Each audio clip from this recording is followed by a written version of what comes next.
코스피 종합지수는 0.73% 상승한 3,528.68포인트로 선전 성분지수는 2.16% 상승한 15,147.57포인트로 장을 마감했습니다. 중국 재정부가 재정 및 세수 정책을 강화해 주요 산업과 중대 과학기술 등 분야의 안전을 통제할 수 있도록 지원할 계획이라고 밝혔습니다. 이에 따라 경제 안전에 영향을 미칠 수 있는 취약 부분에 대한 지원이 강화될 것으로 기대됩니다. 주택도는건설부 등 유관 부처가 부동산 기업이 양로, 타가소 및 유치원, 문화, 건강 등 분야로 사업을 확대할 수 있도록 장려할 전망입니다. 이에 부동산 서비스 기업들은 부동산 서비스와 생활 서비스가 결합된 사업 모델로 거주민의 다양한 생활 수요를 만족시키는 데 주력할 것으로 보입니다. 주택도는건설부가 후난성, 선전시, 창저우시에서 친환경 건설 시범 공정을 추진할 전망입니다. 이에 해당 지역의 시범 프로젝트 설계, 생산, 시공 단계에서 건설 정보 모델링 기술이 대대적으로 응용되고 스마트 장비 응용도 적극 추진될 것으로 보입니다. 중국 내 코로나19 백신 생산이 가속화될 것으로 기대를 모으고 있습니다.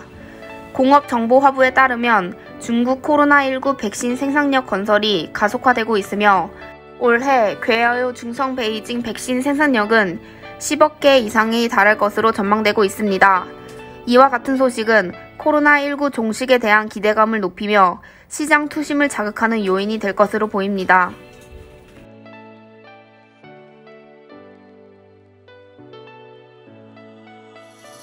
상무부를 포함한 12개 정부 부처가 중점 소비 진작, 농촌 소비 잠재력 촉진에 대한 의견을 발표했습니다. 이번 의견에서는 5개의 중점 임무가 제시됐는데 이는 자동차 소비 확대 및 안정, 가정과 가구 소비 촉진, 음식점 소비 촉진, 농촌 소비 취약 부분 보완, 관련 정책 강화 등입니다.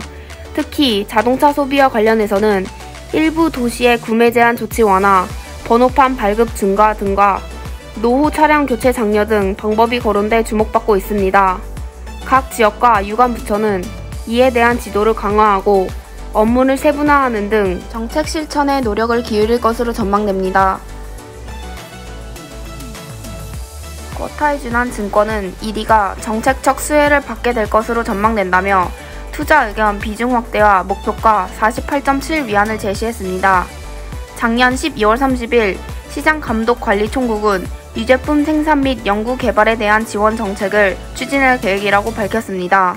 이와 동시에 목장, 의약품 등에 대한 심사 기준을 강화하여 유제품 업계의 진입 문턱을 높일 것으로 보입니다. 당국의 유제품 산업에 대한 정책에 자체 원유 조달 비중과 원유 사용 비율이 높은 동사가 큰 수혜를 입을 것으로 기대되고 있습니다. 정책적 수혜 기대에 향후 1에서 3년간 동사의 순이익률이 7.5%에서 8%로 상향 조정될 것으로 분석됩니다.